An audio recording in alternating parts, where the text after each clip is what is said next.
Para que interceder? Para que apresentar minhas necessidades diante de Deus, se Ele é um Deus soberano e Ele só faz aquilo que Ele quer? A segunda questão que vem é as nossas orações, é a antítese dessa, né? As nossas orações podem mudar Deus? A gente pode orar porque Deus, Ele muda de ideia, Ele muda de opinião, Ele decide coisas, mas dependendo do que Ele decidiu, Ele pode, de repente, abrir mão daquilo. Essas são duas questões que, quando a gente fala de oração, quando a gente pensa em oração, geralmente, conversando com pessoas, vem à tona. Eu sempre ouço perguntas assim: mas por que eu tenho que orar se Deus é soberano? Né? Geralmente essa aí é uma pergunta feita por cristãos, desculpa aqui, mas cristãos mais preguiçosos, né? Não estão muito afim de orar não, né? Então estão meio com preguiça, eles querem saber, mas se Deus já sabe de tudo, Deus já não sabe a minha necessidade, Deus já não sabe daquilo que eu preciso, né? Então para que eu vou orar? Né? E a outra questão é essa questão relacionada a mudar, né, a opinião de Deus. Ela na maioria das vezes é levantada por pessoas que não têm muito conhecimento da pessoa de Deus revelada em Jesus. Tá? Então, eu ouço geralmente dessas pessoas, né? Mas se a gente fizer determinadas coisas, então Deus pode mudar. Se a gente fizer, eu brinquei com o número 7 aqui, né? Se a gente fizer uma campanha de 7 dias, né, de oração, 7 semanas de oração, isso vai mudar Deus. Tá? Como é que são essas questões? Bom, para a gente responder essas questões, eu acredito que é importante nós começarmos primeiramente respondendo o que a oração não é. Ok? Então, o que a oração não é?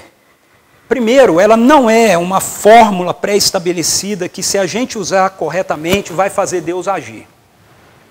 Ok? Pelo menos na perspectiva bíblica. Oração não é isso. Oração não é você ter uma fórmula que foi pré-estabelecida, uma reza que te foi apresentada, né, um sistema, né, de atividades, de ações que, se você seguir à risca, então Deus vai olhar para aquilo e vai falar: olha, eles fizeram tudo desse jeitinho, fizeram tudo certinho, então agora eu não tenho opção, eu tenho que fazer aquilo que eles estão pedindo para que eu faça. Tá? Olha lá, eles jejuaram 21 dias e oraram, agora como é que eu vou fazer? Né? Eu não tenho jeito, vou ter que atendê-los. Okay? Oração não é isso. Segundo, oração não é uma maneira da gente manipular Deus. Okay? Nós não podemos manipular Deus com nossas orações. A ideia de isso Jesus apresenta quando Ele fala para a gente sobre, em Mateus capítulo 6, sobre quando a gente for orar, não orar como os pagãos que acham que pelo seu muito falar, né, vão obter aquilo que querem. Então essa é a ideia da oração como uma espécie de forma de você manipular a pessoa de Deus, né, apresentando para eles as promessas dele, por exemplo. Às vezes eu vejo algumas pessoas dizendo isso: não, mas se você orar e apresentar para Deus as promessas que Ele fez, né, é meio que, desculpa a expressão aqui, mas é meio como se jogassem na cara de Deus, né, ó aqui, ó, né, o Senhor prometeu, o Senhor fez, então nós vamos manipulá-lo e vamos fazer Ele agir da maneira que a gente espera que Ele haja. Terceiro, oração não é um monólogo. Okay? Oração não é um monólogo. Oração não é a gente se colocar diante de um Deus distante, né, com quem a gente fica falando, e Ele não responde. A espiritualidade bíblica diz que Deus não é feito de barro, Ele não é feito de ouro, Ele não é feito de madeira, Ele não é feito por obras das mãos humanas, né? Ele não é como os deuses, isso no Antigo Testamento se referindo aos deuses das nações, né? Que tem ouvidos, mas não ouve, tem boca, mas não fala, né? Tem olhos, mas não vê.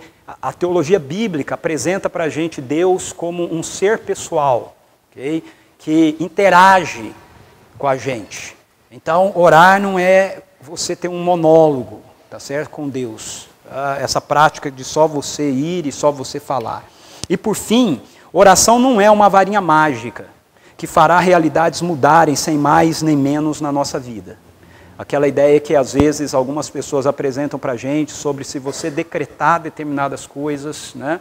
Se você profetizar determinadas coisas, então as coisas vão mudar, elas vão acontecer, não é? Como se fosse num passe de mágica, ok? Então a oração não é nada disso, ok? Nenhuma dessas realidades, nenhuma dessas coisas tem a ver com a perspectiva bíblica, do que a Bíblia chama, do que a teologia bíblica, a espiritualidade bíblica chama e apresenta para a gente como oração. Então, o que a espiritualidade bíblica nos ensina sobre oração? Eu quero usar o texto de Lucas. Oração é um dos temas mais recorrentes nas Escrituras, ok? Então é muito mais importante do que a gente imagina.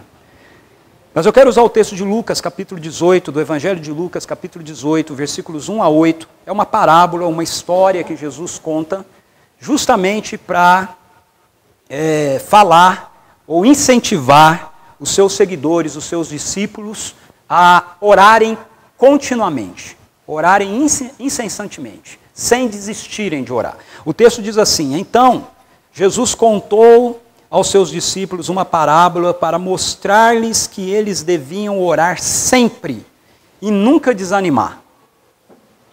Então, para Jesus, não só é importante a gente orar, como é importante a gente orar sempre, e como é importante a gente não desanimar de orar. Ok? Ele disse: em certa cidade havia um juiz que não temia Deus, nem se importava com os homens.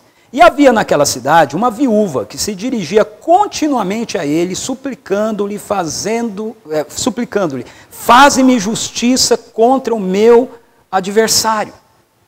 Por algum tempo, ele se recusou, mas finalmente disse a si mesmo: embora eu não tema a Deus e nem me importe com os homens, esta viúva está me aborrecendo.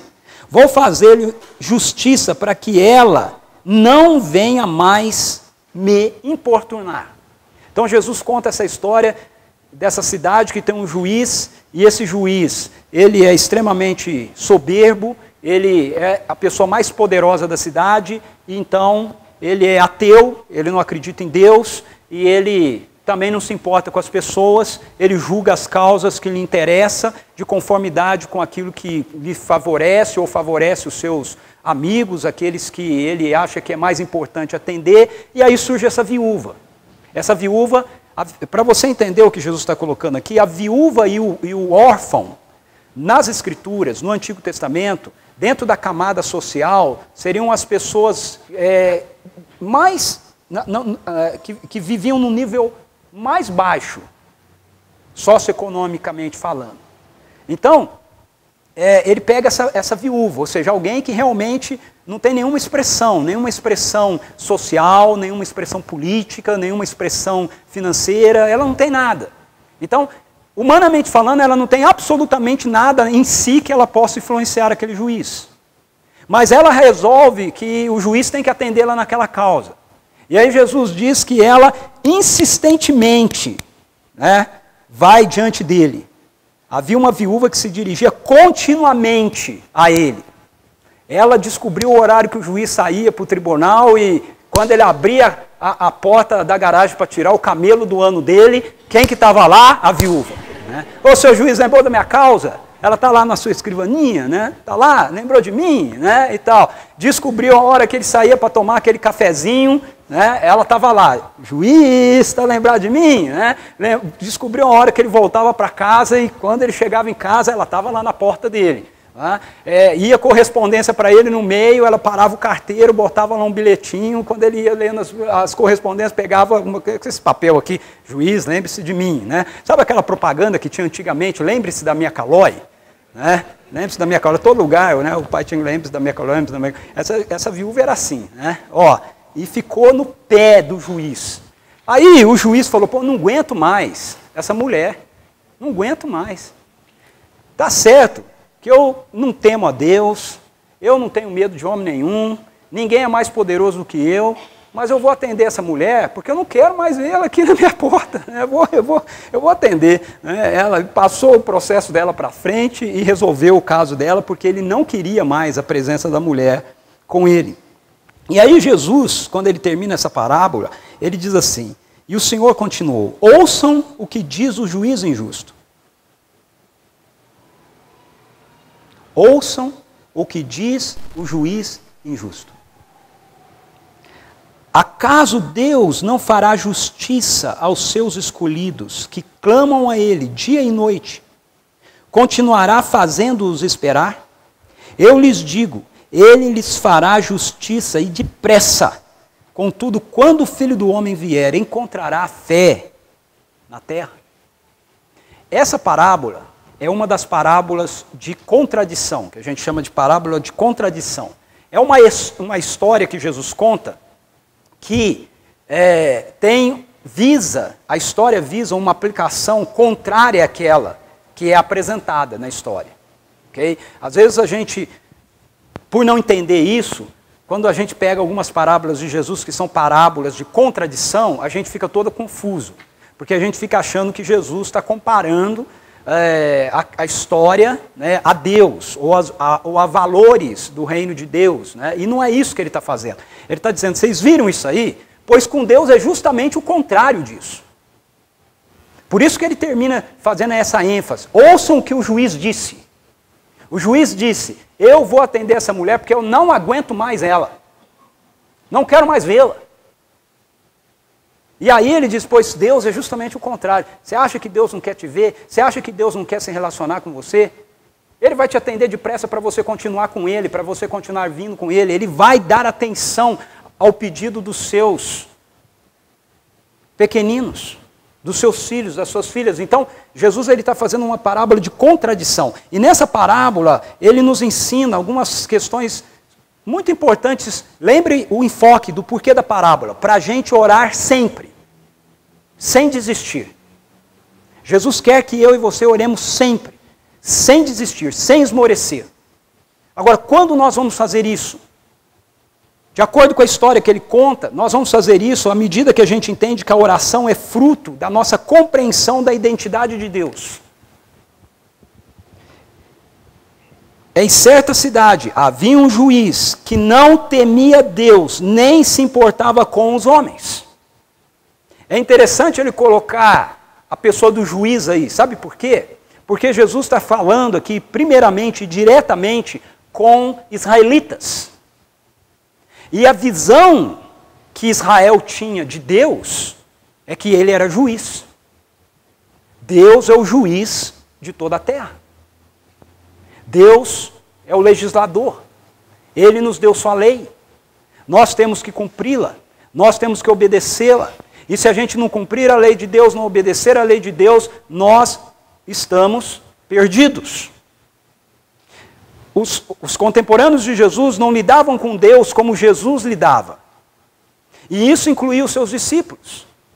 Ele estava ensinando os seus discípulos a imagem e a visão de que Deus, ele é sim um juiz, e como juiz ele é um juiz justo e não injusto, mas ele é mais do que um juiz, para aqueles que andam com ele, para aqueles que se relacionam com ele, a partir do Filho de Deus encarnado, Jesus Cristo, essas pessoas também são seus filhos e suas filhas.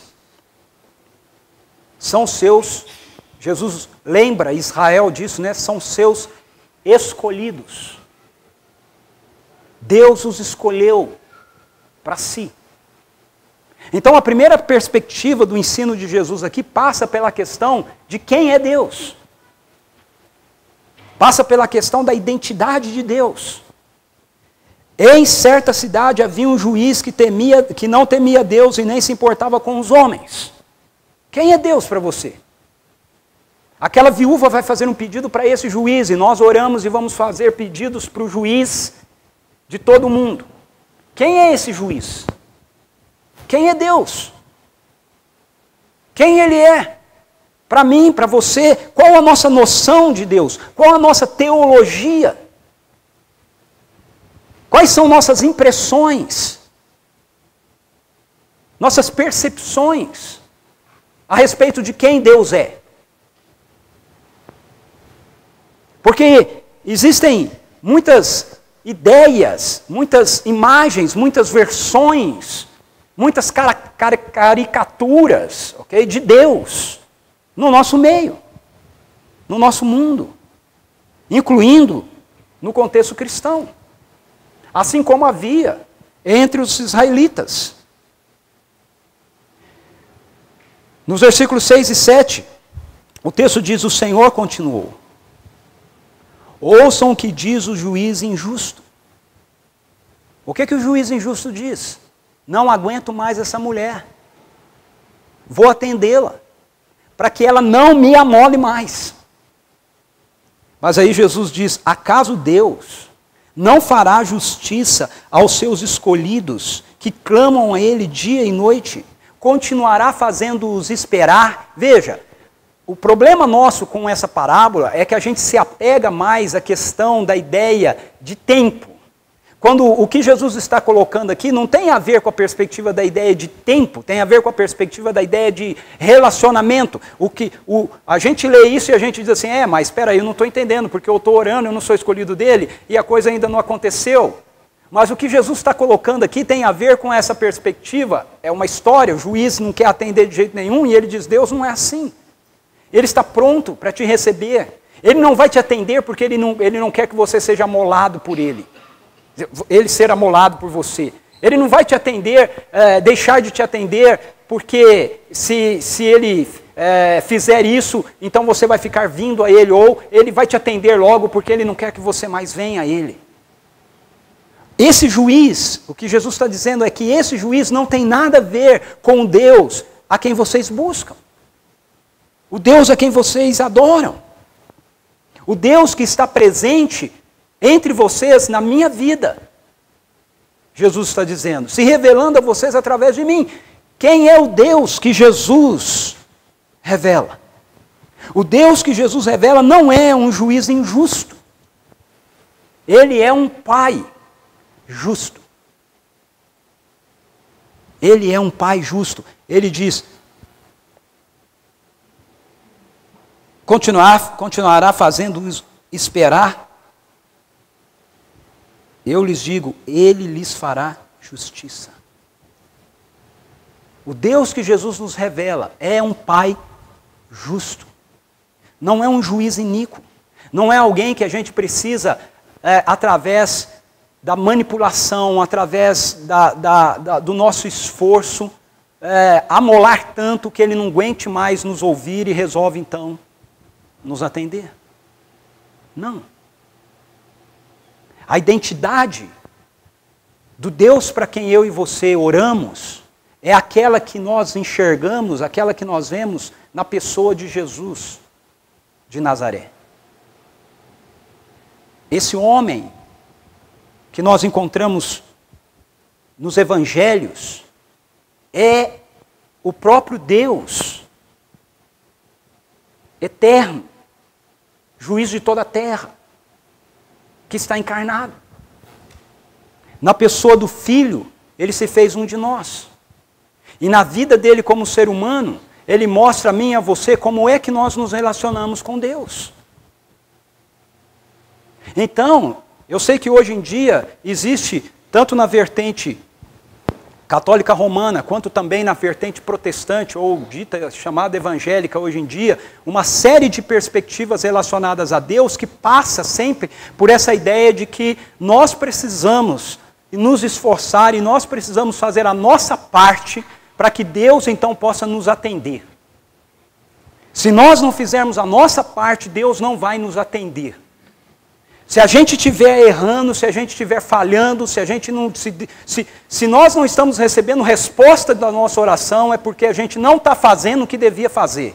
Bom, esse não é o Deus revelado em Jesus. Ok? Não é. Esse não é o Deus que eu encontro revelado nas Escrituras.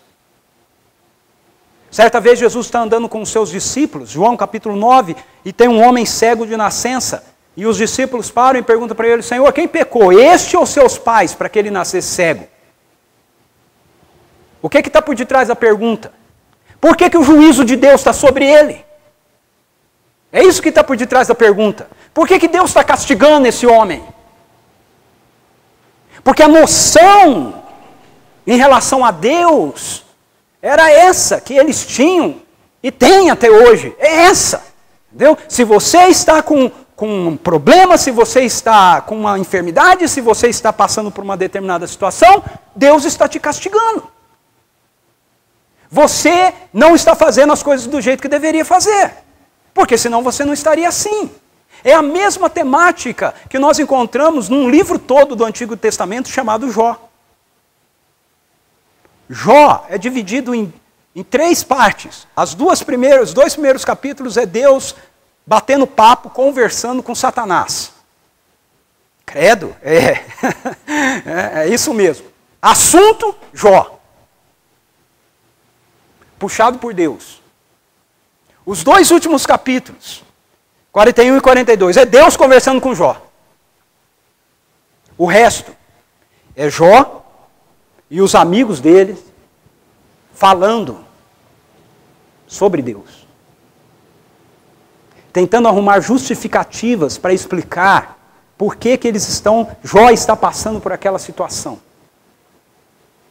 E tem que ter alguma coisa que Jó fez errado,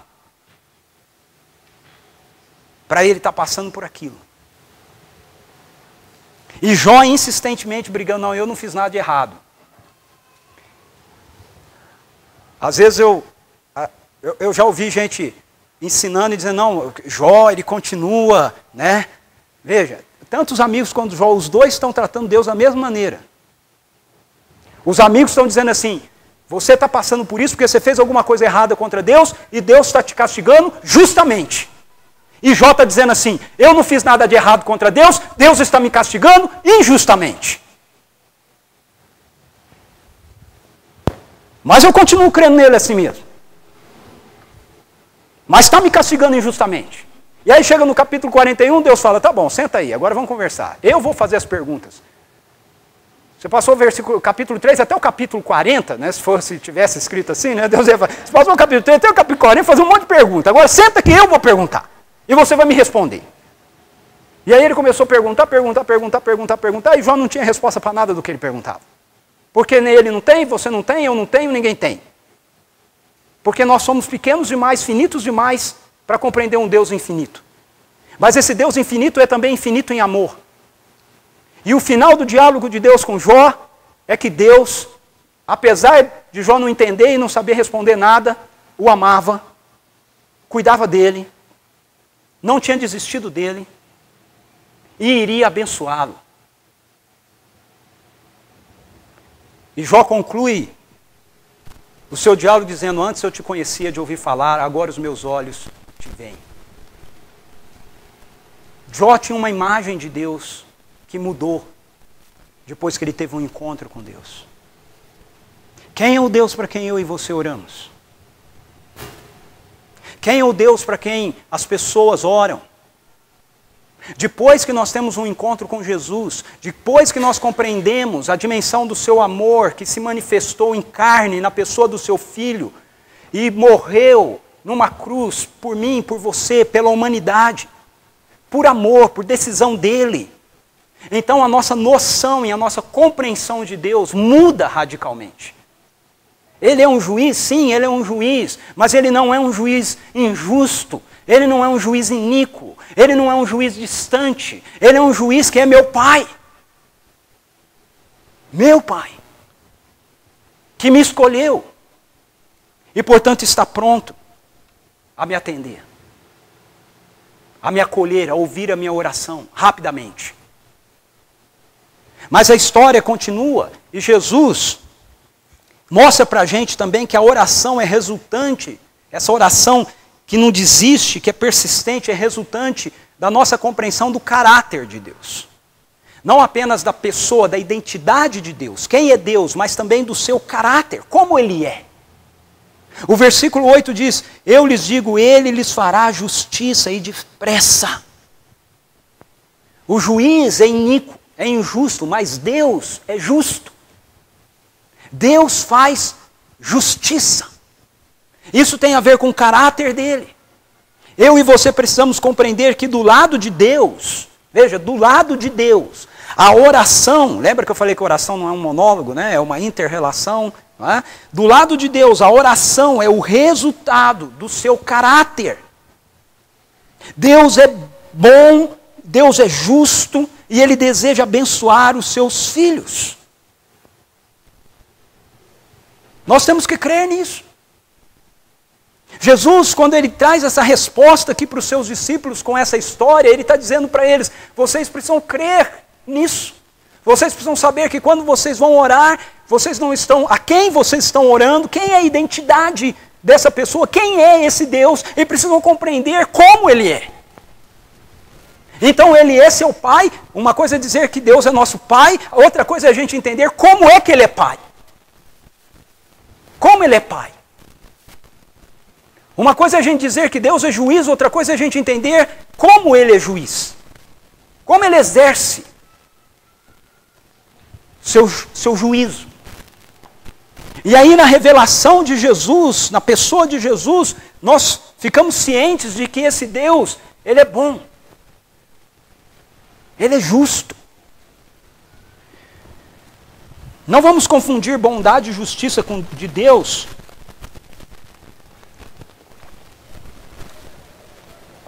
com apatia de Deus. Ok?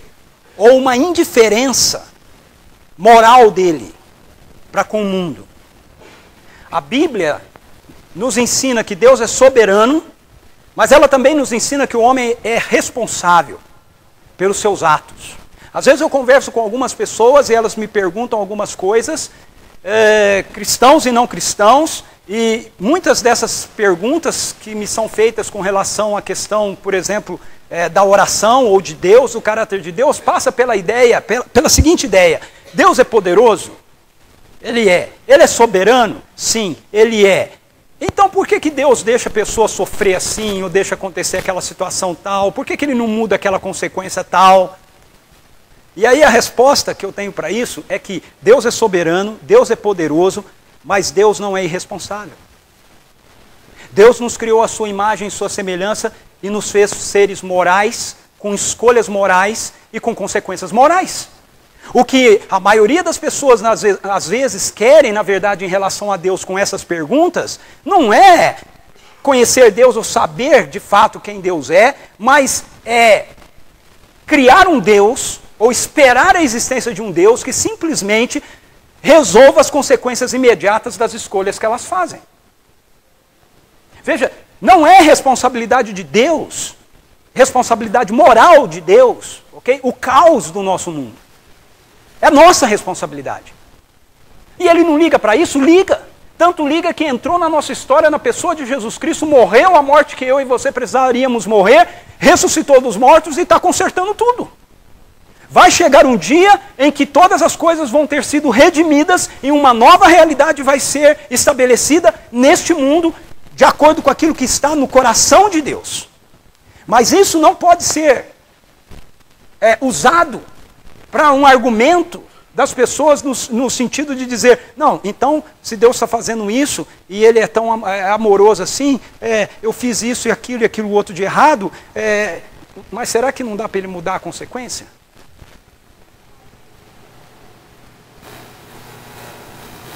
Isso é irresponsabilidade. Isso é lidar com a oração como varinha mágica. Eu faço uma série de escolhas que prejudicam o meu corpo, prejudicam a minha saúde, prejudicam meus relacionamentos, prejudicam o mundo criado por Deus, e aí eu digo assim, não, o resultado final disso tem que ser Deus abençoando todas as coisas. Mas como? Não pode ser. E não é porque Deus não tem poder. É porque não tem lógica. É porque se Deus agisse assim, aí sim, esse nosso mundo seria um inferno. Porque arcando com as consequências das nossas escolhas erradas e tolas, nós já, ainda assim, nos endurecemos com relação ao que Deus deseja e Deus aponta para a gente como sendo o melhor para a nossa vida. Imagina se não tivesse consequências. Aí sim, cada um faria as coisas do jeito que bem entender.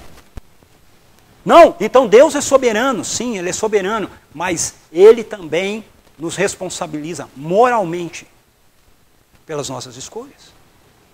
E a prova de que Ele nos ama não é que Ele evita as consequências das nossas más escolhas, mas é que Ele está redimindo a nossa vida e o nosso mundo. Ele é justo. Ele lhes fará justiça. Sendo assim, a oração não muda Deus. A oração nos muda. Eu oro não porque a minha oração tem o poder de mudar a Deus. Eu oro porque a oração tem o poder de me mudar. E como ela me muda? Ela me muda à medida que ela vai alinhando os meus pensamentos fragmentados, confusos, aos pensamentos claros, límpidos e certos de Deus. Ela me muda à medida que ela vai alinhando a minha mente, a mente de Deus, e assim eu posso participar dos propósitos dele, na minha história e na história daqueles que estão ao meu redor. Certa vez, eu não sei quantos de vocês leram, não assistiram, agora tem a oportunidade de ler, que saiu, né? Há pouco tempo atrás, escrita pelo McGrath, a biografia do C.S. Lewis. Esse que escreveu Crônicas de Nárnia, né, que a gente cita de vez em quando aqui, mas tem um filme sobre ele chamado Terra de Sombras. Não sei quantos tiveram a oportunidade de assistir esse filme. Quem não assistiu vale a pena, né? É um filme antigo, então tem que ir na locadora, nem deve ter em DVD agora, não sei. A última vez que eu vi ainda era em cassete. Mas tem uma parte no filme que é muito interessante. Ele está na igreja orando, igreja anglicana, né, orando, e o pastor chega, e ele está orando por causa da esposa dele, que estava com as últimas, né, com uma enfermidade terminal, e o pastor chega para ele e diz assim: você ainda continua insistindo com Deus? Você ainda não se convenceu que as suas orações não vão mudar Deus? E ele virou para o pastor e disse assim: reverendo, eu não oro para que as minhas orações mudem a Deus. Eu oro para que as minhas orações me mudem.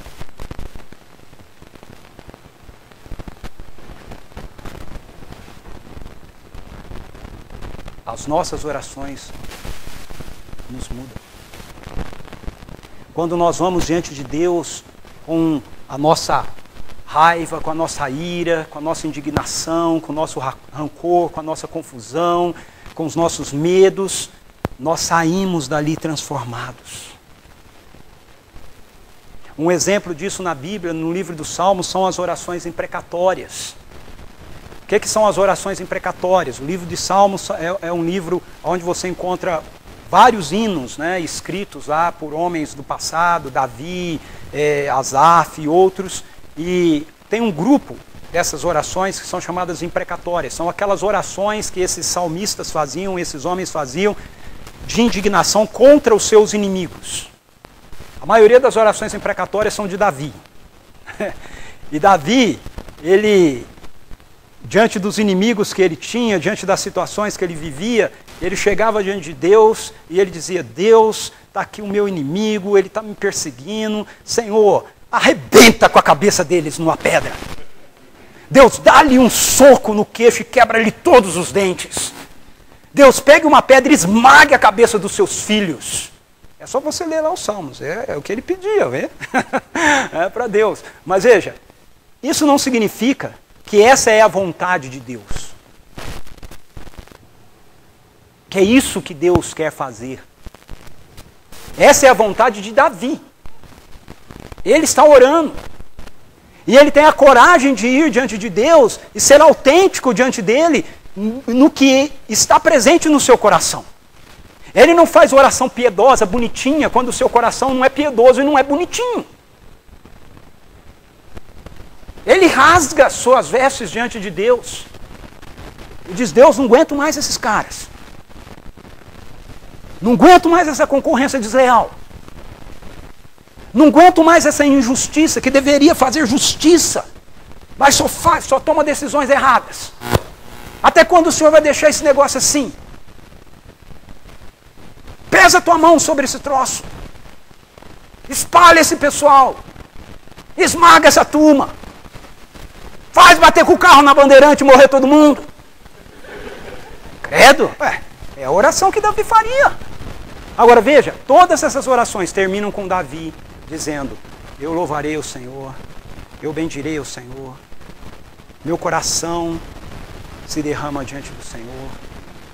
E outra coisa interessante, leia essas orações, lendo a história de Davi. E você vai perceber que quando ele está diante dos seus inimigos, como por exemplo, Saul, como por exemplo, Absalão, ele não quebra o dente de ninguém, não esmaga a cabeça de ninguém, não age contra ninguém assim. Por quê? Porque as suas orações o mudaram. As suas orações o mudaram. Quando Davi sai contra Nabal, com seu coração cheio de ódio, ele não havia orado. Na sua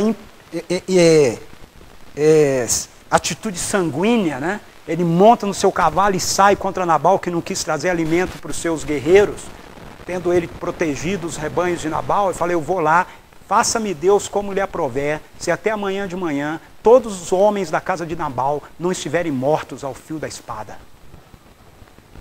E aí, a mulher de Nabal fica sabendo e com muita sabedoria se interpõe entre o caminho de Davi e de Nabal. E leva lá comida, né, as coisas e tudo mais, e fala com ele: ó, Nabal é um nécio, é um doido. Esse meu marido, eu vou falar, viu? Até hoje eu não entendo porque que eu casei com ele. Não dá atenção para ele, não. Né?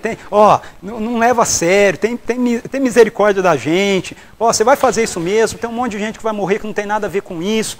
E aí Davi para e ouve as palavras, como sendo palavras vindas de Deus para ele. Ele diz assim: olha, bendita é você, Abigail, entre as mulheres, porque você me desviou o meu coração de causar grande mal e cometer grande pecado. E não fez o que ele disse que iria fazer. Por isso nós temos que orar. Jesus insiste conosco em Lucas 11, 9 a 13.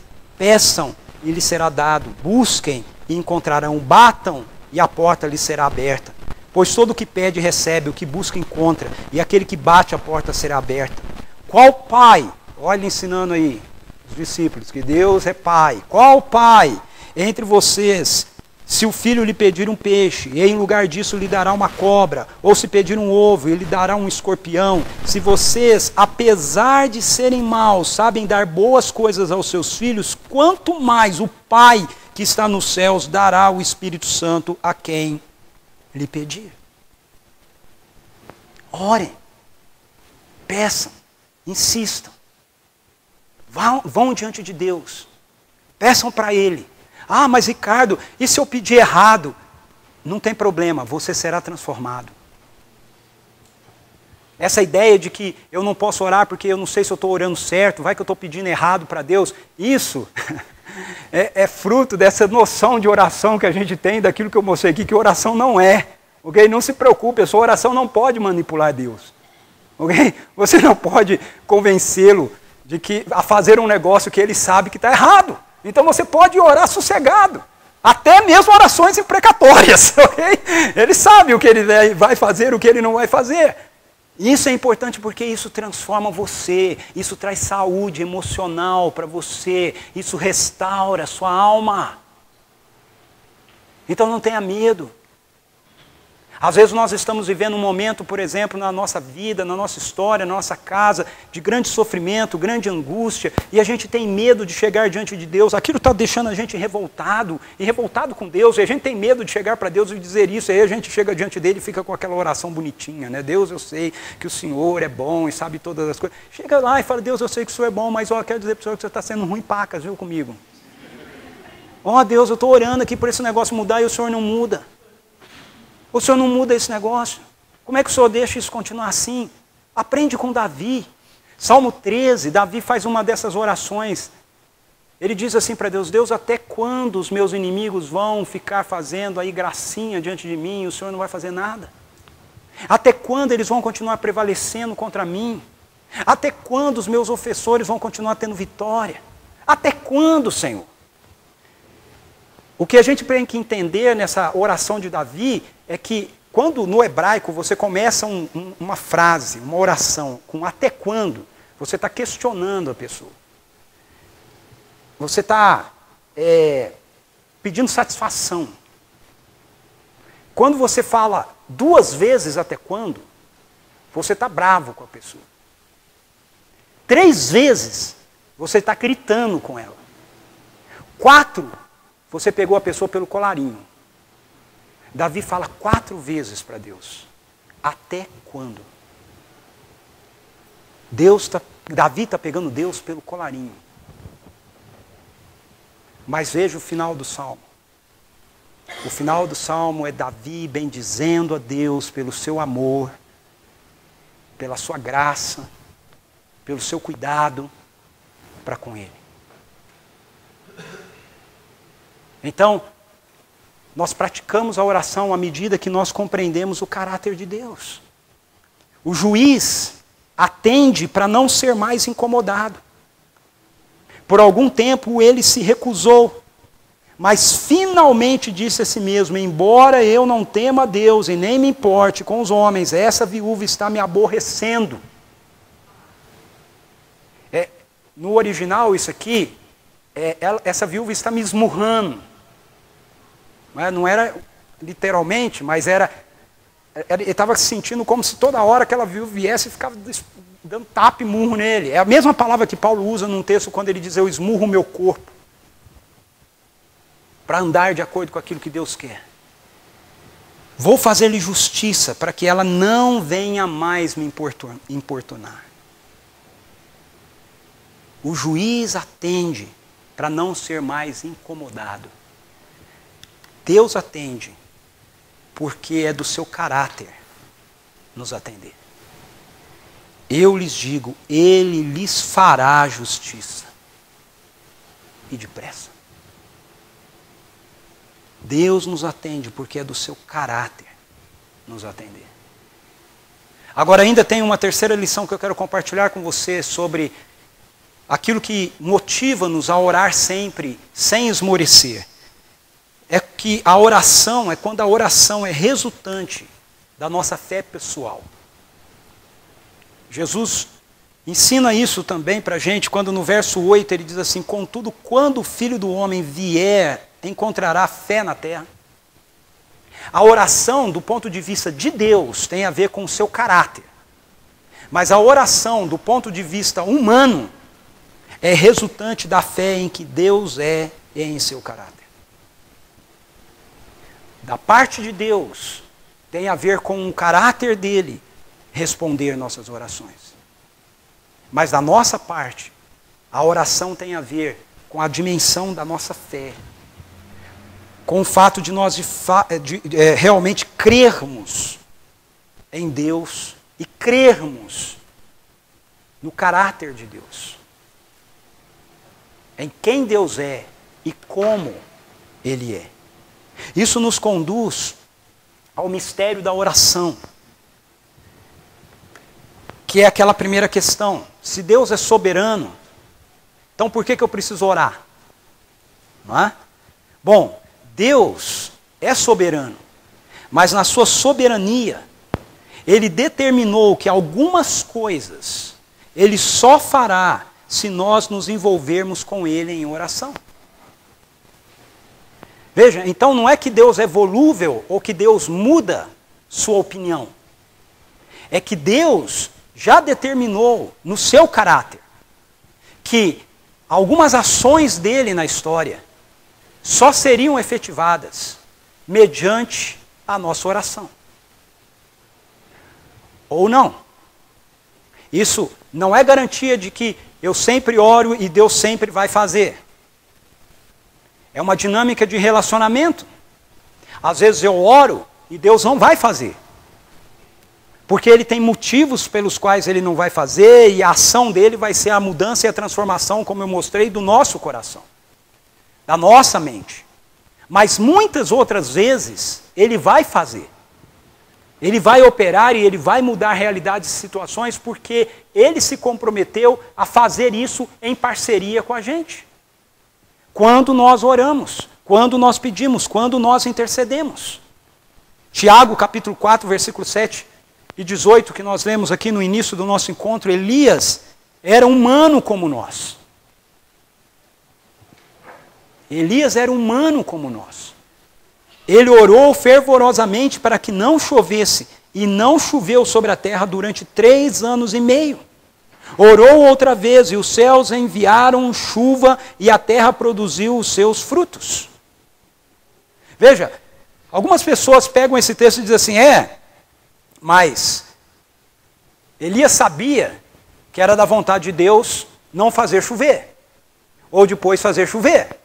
Sim, é verdade, Elias sabia disso. Mas Elias também sabia que para não chover, ou para chover, ele precisava orar. Se ele não orasse, não pararia de chover. E se ele não orasse, não voltaria a chover. Não é porque Deus não pode, é porque Deus não quer. O que ele queria fazer passava por Elias se envolver com ele, naquilo, naquela dinâmica, naquela oração, naquele relacionamento. E é exatamente isso que Jesus nos ensina o tempo todo nas Escrituras, nos Evangelhos. É isso que Jesus está fazendo comigo e com você quando Ele nos envia como seus discípulos. Ele está dizendo, o que eu tenho para fazer e o que eu vou fazer é com vocês, passa por vocês. Assim como aquilo que o Pai tem a fazer passa por mim como filho. O filho nada faz a não ser aquilo que ele vê o Pai fazendo, é aquilo que o Pai faz, isso semelhantemente o filho faz. O que o Pai fala, eu falo. Era parceria, e isso não mudou. Foi parceria no Antigo Testamento, foi parceria com Jesus andando na terra, e é parceria desde que Jesus enviou o seu Espírito sobre nós. Nós estamos, então, juntos nisso. Por isso nós devemos orar, incessantemente, sem cessar. Porque nós sabemos que Deus quer operar coisas na história, mas Ele só operará algumas dessas coisas na história se nós estivermos orando com Ele. Torna a dizer, não significa que é tudo que nós estamos orando com Ele que Ele vai operar. Mas algumas coisas das quais Ele vai operar, Ele só vai operar se nós estivermos orando, se nós estivermos pedindo. É isso que as Escrituras nos ensinam. E não existe teologia que possa nos desviar daquilo que as Escrituras nos ensinam. Eu aprendi no seminário, com os meus professores, que a gente não deve fazer teologia em cima da experiência. Sempre ouvia isso deles. Você não pode fazer teologia em cima da experiência. Você não pode fazer teologia em cima da experiência. Né? Só que esses meus mesmos professores e muitos outros, quando dizem assim, Deus não opera mais hoje, Ele não cura mais hoje, Ele não faz mais milagres hoje, e justificam isso dizendo assim, você vê por acaso algum morto andando por aí? Eles estão fazendo teologia em cima da experiência ou não? Então, estão fazendo teologia em cima da experiência de não ver nenhum morto andando. Aí eu digo, não, eu só vejo o vivo andando, morto continua morto, né? Mas quando o morto é ressuscitado, ele anda. Lázaro, vem para fora. Nós temos que ter essa percepção. Agora, veja, eu sempre ouço, quando eu trato desses assuntos, pessoas dizendo assim, então, céticos, né? Então vamos para o cemitério aí, para tudo quanto é velório e ressuscitar mortos. Não, não vamos não. Não vamos não. Sabe por quê? Porque essa não é a ordem do dia. Essa ordem vai acontecer, vai chegar o dia que isso vai acontecer. E não vai ser você ou eu, vai ser o próprio Jesus, vindo em glória. E todos os mortos ressuscitarão. Mas isso não é para agora. Se você parar e pensar, o próprio ministério de Jesus não foi um ministério marcado por ressurreição de mortos. Jesus ressuscitou ao longo de todo o ministério dele apenas 3 pessoas. a filha de Jairo, o filho da viúva da cidade de Naim e Lázaro. Não ressuscitou mais ninguém. E é o Filho de Deus. Embora ele tenha curado muitas pessoas, e algumas vezes diz que ele curou todos aqueles que lhe foram trazidos. Então não vamos, por favor, não vamos pegar uma tangente de incredulidade para justificar a nossa ineficiência na vida de oração. Vamos olhar para aquilo que as Escrituras nos dizem. O que as Escrituras nos dizem é, olhe para Elias. Ele era um homem, um ser humano como você. E ele orou.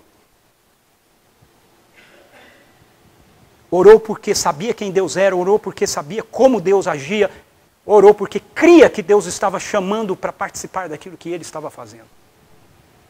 E não choveu, e depois choveu.